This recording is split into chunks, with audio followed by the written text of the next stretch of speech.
Have you ever wanted to visit a lovely Italian city, explore ancient Roman ruins, and ski all in the same day?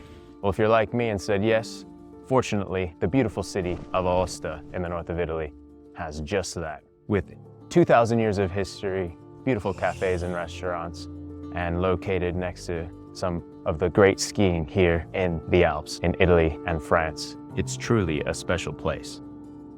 Today we're going to explore this charming city and find out just why it's called the Rome of the Alps.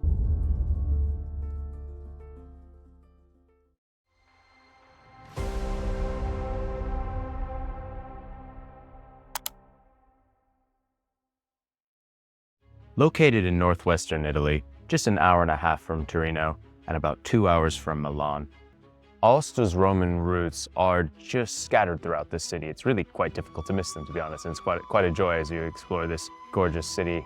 It was founded in 25 BC by the first emperor of Rome, Augustus, after he conquered the region here. It was called then Porta Praetoria Salisorum, and it was a strategic outpost in the Alps to help control the Alpine passes that would take you to the other side of Gaul, Transalpine Gaul. And the major pass here is the Great St. Bernard's Pass. And it would grow to be one of the most important cities in the region. As you do when you get to any new city, we grab the map. Tourist office is just at the Praetorian Gate. Grab yourself a cocktail or a coffee, a doppio espresso, whatever you like. We're gonna list out here a couple of the main sites we're gonna see. Of course, for us, the ancient Roman sites. We've got the stone bridge, which we'll be taking a look at. We've got the Arch of Augustus, the Praetorian Gate, which is just by where we are, the theater, the Forum, Archaeological Museum, and then of course the mysterious Cryptoporticus, which we'll be checking out. It's gonna be a fun day. And one of the things I love about this city is it's very manageable. It's not terribly big. You can walk across in about 10 to 20 minutes. So it's a really nice place to be. And of course, with the incredible view of the Alps here, if you get lucky and have a sunny day. As you approach the ancient Roman city from the east, just outside the eastern gate, you'll see the magnificent Arch of Augustus, which was built in 25 BC to commemorate his victory over the Seleucid tribe here in this region. It is 12 meters high, would have been covered, of course, in marble and just been an incredible sight. It is currently undergoing restorations, as you can see, so I was absolutely gutted to not see this here in its full uncovered glory this beautiful winter's day, but hopefully you have a chance to come back and see it. It is still quite an impressive sight, and it must have just been an absolutely stunning thing to see, and a monumental presence of Rome's incredible power and authority here in the Alpine regions. If you wanted to enter the Roman city during antiquity, you would have done so through one of its main gates. This one is the Porta Praetoria, which is the best preserved in the city. You can still see some of the original marble slabs on the outer facade. It has 3 main entrances, the central corridor for carriages, and then 2 on the outer side that would have been for pedestrians. It is one of the most stunning Roman sites here in the city today, and I just love how some of the shops and restaurants are built up around it, which you'll see as we walk through. And if you need any assistance, you want to grab a map, the information point, which you can kind of see behind me, is located just in the middle between the arches. As we carry on west, one of the first things you'll see is the ancient Roman theater. Now you've got to come down this tiny little corridor. It's really easy to miss, so be sure to double check as you come through, because I certainly missed it the first time. But as you arrive at the end of this short walkway, you'll see this lovely, lovely Roman theater. The Roman theater here was built in the 1st century AD and would have been able to seat roughly 4,000 spectators who would have come to watch a variety of different performances, events, games, of course. The 22-meter high wall is one of the most lovely sights in this city.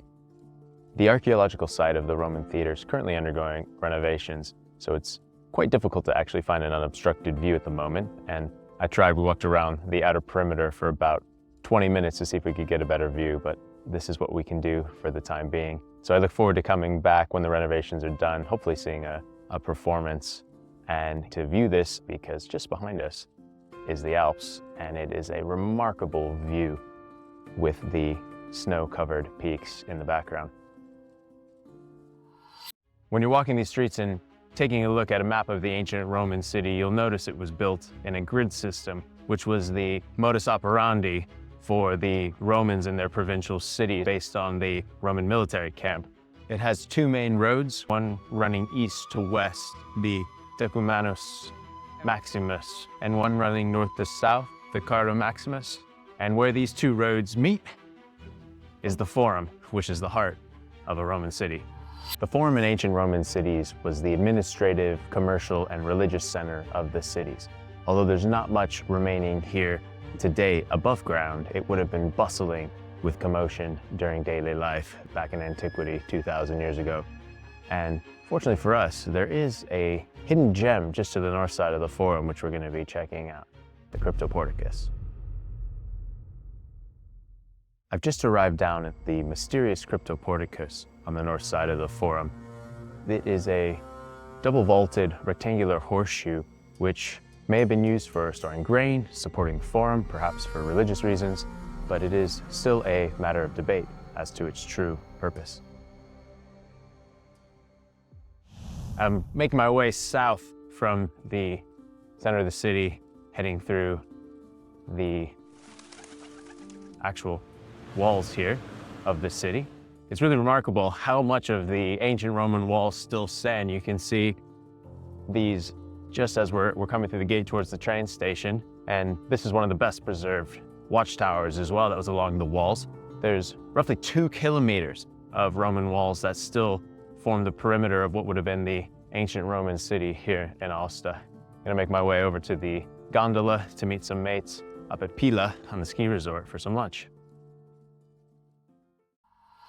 When I said you could visit an Italian city, visit Roman ruins, and ski all in the same day, I was not being facetious. The gondola from Aosta to Pila is just 10-15 minutes outside the city center, and it is a short 20-30 minute ride. It's just €8 as well for the round trip. It's a little cloudy today, but still quite a spectacular sight. Whether you're enjoying lunch on the slopes or getting some food down in the city after seeing many of the famous sites, Aosta is famous for its rich Alpine cuisine, which is a mix of Italian, French, and mountain flavors.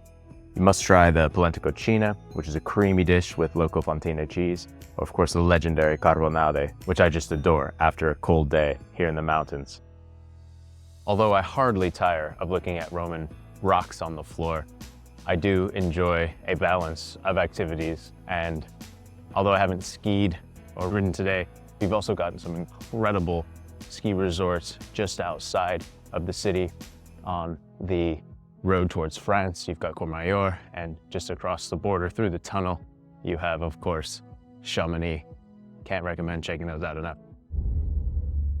When you're on the south side of the city, check out the statues of the two Caesars. We've got Augustus on my left, Julius on the other side. These were donated by Benito Mussolini to the city, similar to what he did with other Italian cities of Roman origin. They're also actually copies of originals, which are in the Vatican and Capitoline museums in Rome.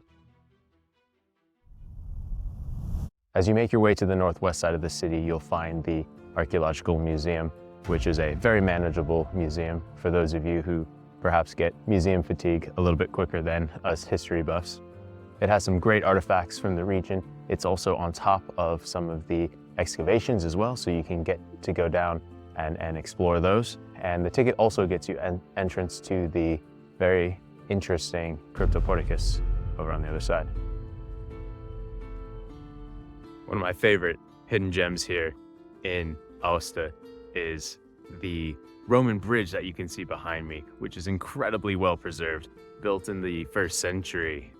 This bridge, just to the east of the Arch of Augustus on the other side of the River Bouthier, is a 6-meter high bridge, 17-meter diameter, and is still in use today. You can still walk across this. And I actually happened to stay just on the top of it at the check-in hotel. And we, of course, knew we were going to be close to it, but our room was essentially right above it, just on top of the bridge. So glad to say that it is still standing strong here 2,000 years after it was built. and exemplifies why Aosta is called the Rome of the Alps. From ancient Roman sites to epic Alpine skiing and classic Italian charm, Aosta truly has it all. Thanks for joining me on this visit to Aosta today. I hope you enjoyed the Rome of the Alps as much as I did. Let me know in the comments below other places we should check out, what your favorite ski resort is in the area, and of course, any other thoughts and recommendations on where we should visit next. I also have another video coming out soon that discusses not just Aosta, but some of the other places in the region and some of the great events that occurred here in antiquity and helped shape the path of Rome, particularly during the Roman Republic. I'll drop those links in the description when that's done. And again, thanks for sticking around. Hope to see you out there on the next one. This is Ancient Eyes Odyssey. We'll see you next time.